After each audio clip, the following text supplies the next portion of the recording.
باپ دنیا کا وہ واحد شخص ہے جو خود سے بھی زیادہ آپ کو کامیاب دیکھنا چاہتا ہے۔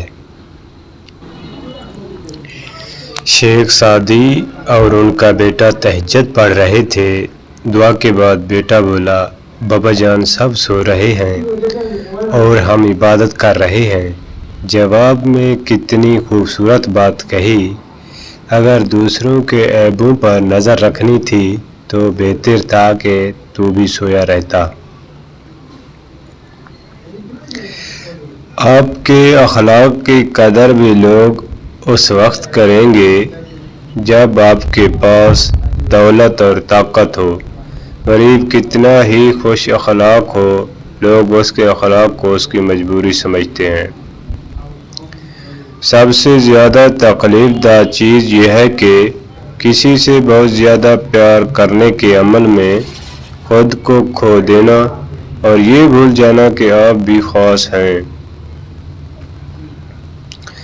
عقل مند اور بے وقوفوں میں کچھ نہ کچھ عیب ضرور ہوتا ہے، مگر عقل مند اپنے عیب کو خود دیکھتا ہے اور بے وقوفوں کا عیب دنیا دیکھتی ہے۔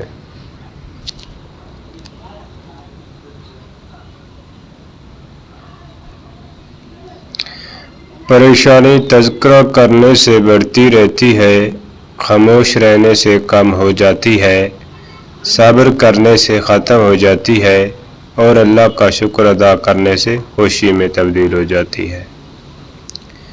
اپنی زبان کو کسی کے عیبوں سے آلودہ نہ کرو، کیونکہ عیب تمہارے بھی ہیں اور زبانیں دوسرے لوگوں کی بھی ہیں۔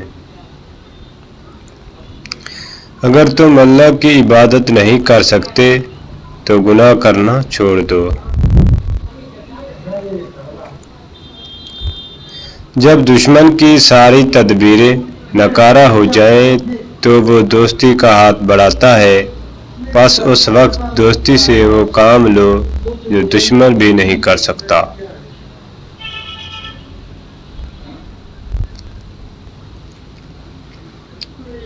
تم اپنے آپ کو علم سے آراستہ کرو، کیونکہ یہی تمہارا زیور ہے۔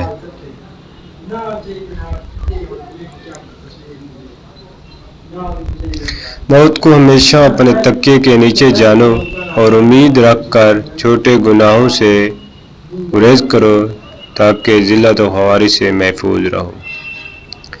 جس کام کی انجام دہی تمہارے لیے دشوار ہو اور تم اس پر قادر نہ ہو تو اس کی ذمہ داری اپنے سر نہ لو۔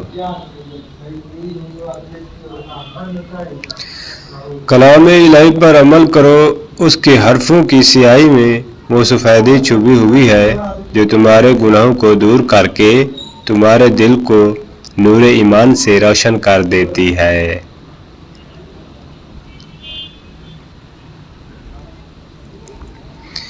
اگر کوئی تم پر احسان کرے تو پہلے حق تعالیٰ کا شکر ادا کرو، پھر اس کا، کیونکہ خدا نے اسے تم پر مہربان کیا ہے۔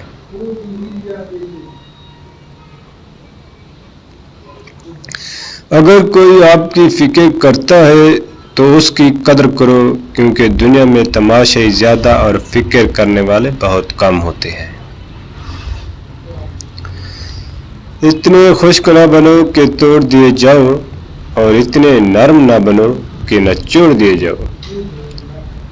تعلیم انسان کو بولنا تو سکھا دیتی ہے، مگر یہ نہیں سکھاتی کہ کب، کہاں اور کتنا بولنا ہے۔